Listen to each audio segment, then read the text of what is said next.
Hello everyone and welcome to part 20 of the React series. Today's topic is use context and context API. In this video, I will briefly introduce context API and its purpose in React. I will demonstrate localization functionality where users can choose their preferred language. You will learn how to avoid prop drilling with the use of context API and how to use context for global state management. Also hit subscribe button if you are new so you won't miss any part of this React tutorial series. Let's get started. Use context is another essential hook that offers managing global state and addresses the complexities of passing repetitive props. Before I start explaining context, let me introduce prop drilling you might face in using props all the time. When working with deeply nested components, it can be difficult to access data held in the top root component from a component located far down in the component tree. Imagine you have app component and data is stored in here, and you have got multiple reusable components like dashboard, hero section, header and greeting, and all components are nested inside one another. When component need piece of information from parent component, we typically pass props. We will explore how we can expose hell of prop drilling in this scenario. First scenario could be data objects are saved in the app component and I need to access that data in the greeting components, which is deeply nested inside dashboard component. In this scenario, we have to pass prop through multiple layers of components. Or the second scenario could be I have a state in the header component and I might have to access that state by dashboard component, which is parent component. Here we will typically lift the state up to dashboard component and forward it unnecessary to nested components. In React application, there could be scenarios where same data or function need to pass throughout the component subtree. In React, data passes in a single flow and prop passes state or data in that layer of component without skipping any component to the desired place, like a chain. It is common to build such a prop chain in a small application where you have to handle just few.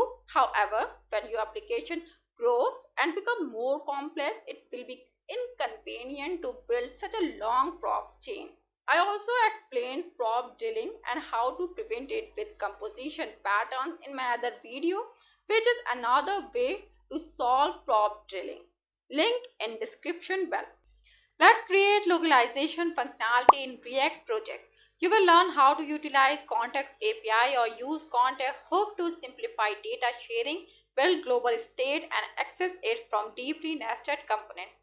In my localization project, app component stored all localization translated data object, local object that provides localized string, English, Italian, and French with greeting and text key value pairs for different languages. I have multiple components, dashboard, hero section, header and greetings, and I need to access that translated data from the app component inside the greeting component, which is very far away from the app component. And our project looks like this. To create localization with the context API, you will follow 3 steps. The first is going to creating context. For that, we will use separate folder for storing the context file. So within the src folder, we will create folder context. You can name it as you wish. And inside this folder, I will create localization context JS file. Now you can create new context using create context function. So let's import create context from React library. Create context, return new context object. Here define cont localization context and now declare create context. Export it as default so we can use it. Here create context function is typically called once to create the context object, yes, and then you can use it throughout your application. Context doesn't hold real information. Instead, it defines what kind of data component can access or provide. Also, you can specify default value to create context object. It can be any type, but most of time it is object. If you don't have any value, you can specify as null.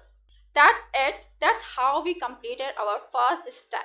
Second step will be providing context. In app component, import localization context from context folder. Wrap the components a dashboard that need access to the shared data with the localization provider. Localization context provider. P is going to call capital.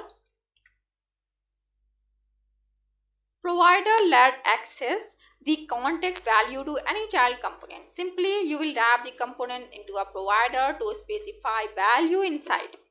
To specify the context value, we will use value props. It holds the shared data, and any child component that wrapped inside provider can access that state or data and update it accordingly. So first I will use state here. Declare state with const inside the square brackets. Let's define language as state variable and set language to update that selected language. And inside the use state hook, set the initial to English, which is EN. Remember to import it at the top. Also, I will declare function to update the language. So const, name it language handler and give it argument lang. And inside this function body, pass set language, and inside give it argument lang. Here I will close this. Now we will pass language state, local language string, and language handler function to this value props. So it can provide to consuming components. So here in the object language, local language, and I will point language handler function to on choose language, point to language handler. To access localization data in greeting components, I will use useContext hook to consume context from localization context. Remember to import localization context from context folder and import useContext hook as well.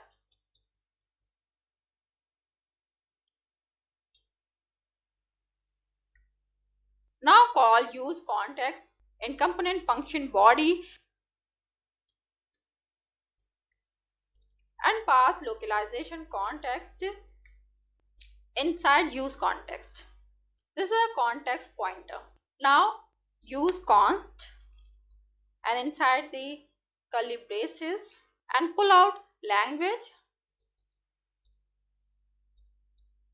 language string, local language, and handler, function handler on choose language.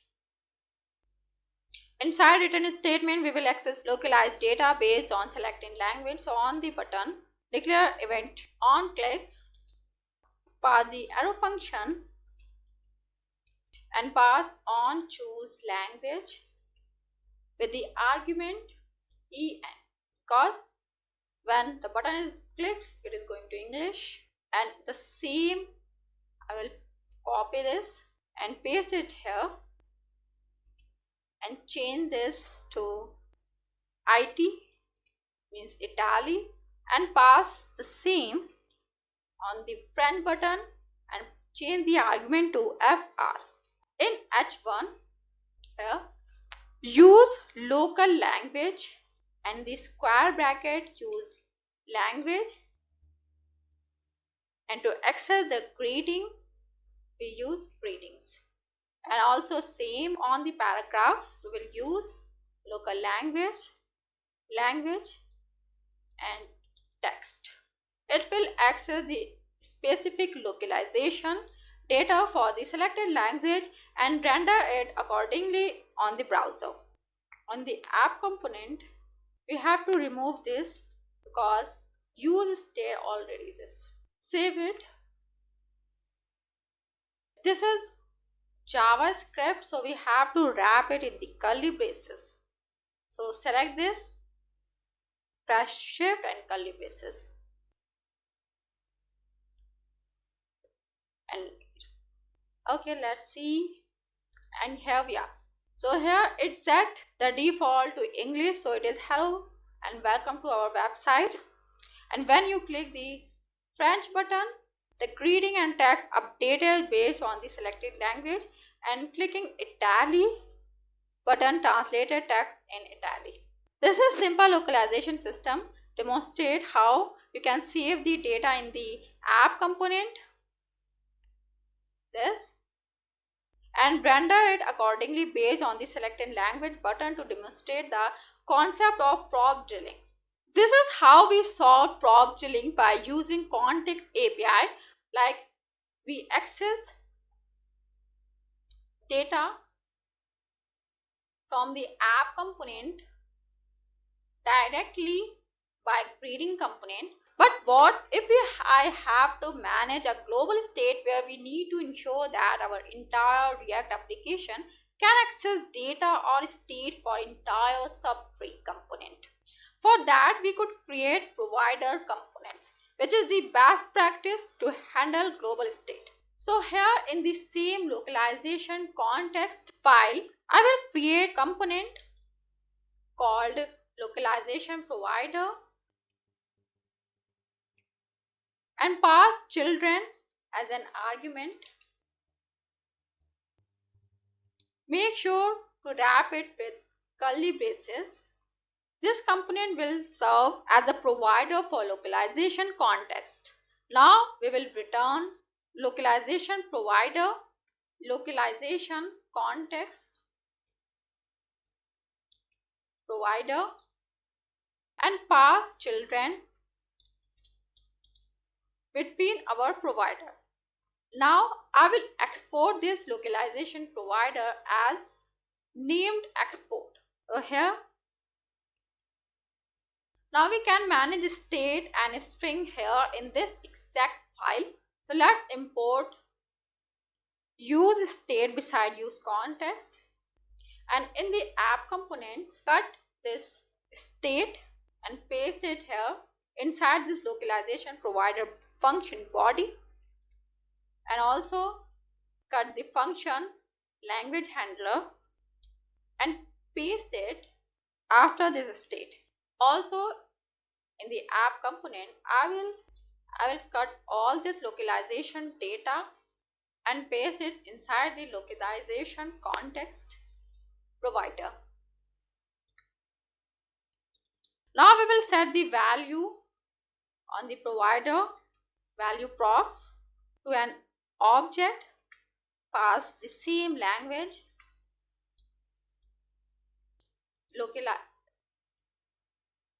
local language, and the handler function. And the function is language handler. Now save it.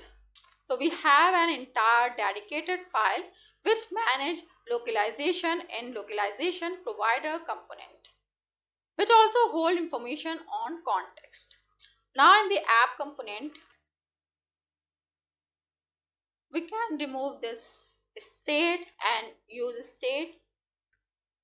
Here also we can remove this localization context and remove localization context provider that we wrapped around the dashboard. Now it is clean. Save it and go to index.js file. Here, close it, which is where app component is render Wrap app component with localization provider that we created in localization context. So first we will import this, import in the curly braces because we export it as name component. So we have to use curly braces, and inside this curly braces we will export localization provider from context and wrap this app component with localization provider.